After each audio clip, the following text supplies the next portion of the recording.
Now, so far we have done the effect on equilibrium price and quantity when only either demand changed or supply changed.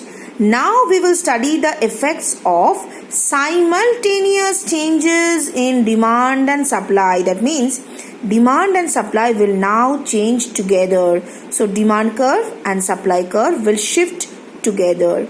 So here we have three cases. First, case 1, when increase in demand is equal to increase in supply. That means the magnitude of shift of the demand curve will be same as the magnitude of change in the supply curve. Let us draw it. Suppose, once again, D0 is the initial demand curve and S0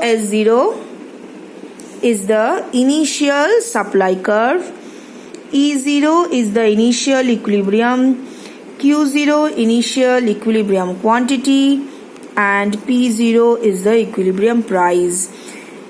Here we measure the quantity, this is the origin, and here we measure price.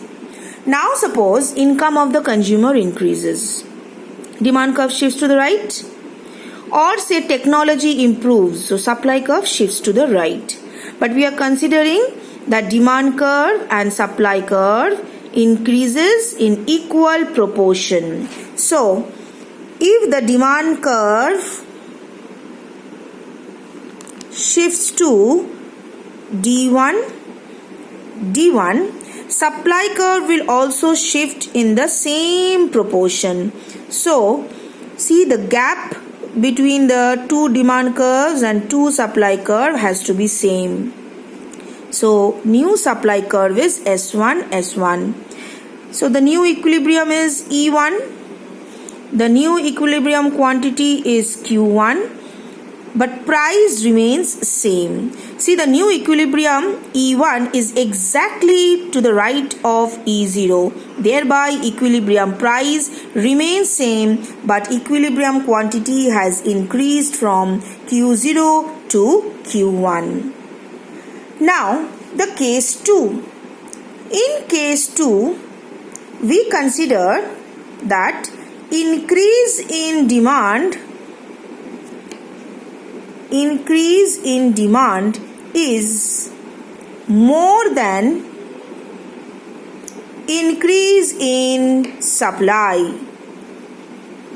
That means the rightward shift of the demand curve will be more than the rightward shift of the supply curve. So if D0 is the initial demand curve, S0 is the initial supply curve, E0 is the initial equilibrium, and then P0 and Q0 are the equilibrium price and quantity respectively. Now since demand is increasing more, we are shifting the demand curve to a greater extent, say D1.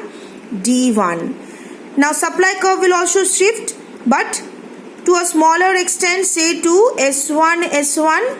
Yes, and the new equilibrium is at E1. Be careful, the equilibrium point is E1. That means the point where the new demand curve and the new supply curve intersects. So E1 is the new equilibrium, and here we get the new equilibrium quantity Q1 and the new equilibrium price is P1. So you see the equilibrium quantity has increased from Q0 to Q1 and the equilibrium price has also increased, but the increase in the quantity is more than increase in the price because the demand has increased more than the supply.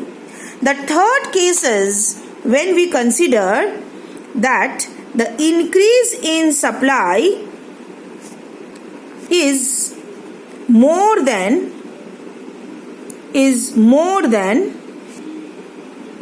the increase in demand. So here the third case is the increase in supply is more than the increase in demand. So once again we will draw the same demand curve and the supply curve, but we have to be careful that the demand curve is D0, D0. The initial supply curve is S0, S0. This is the initial equilibrium quantity, initial equilibrium price. This is the origin. Here we measure quantity in the x-axis and here we measure in the y-axis price. Now increase in supply is more, so the supply curve will shift more to the right. S1, please show the arrow.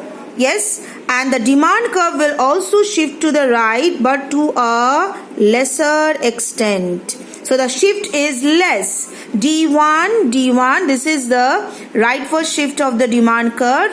So this is the new equilibrium E1 where the equilibrium quantity is Q1 and the equilibrium price is P1. So see, the equilibrium quantity has increased from Q0 to Q1 and the equilibrium price has fallen from P0 to P1. So we find that in three cases we are having different effects on price and quantity while we are having the shift in the demand and supply curve. In the third case, since the supply curve has shifted more than the demand curve, so the equilibrium quantity has increased more and the equilibrium price has fallen less.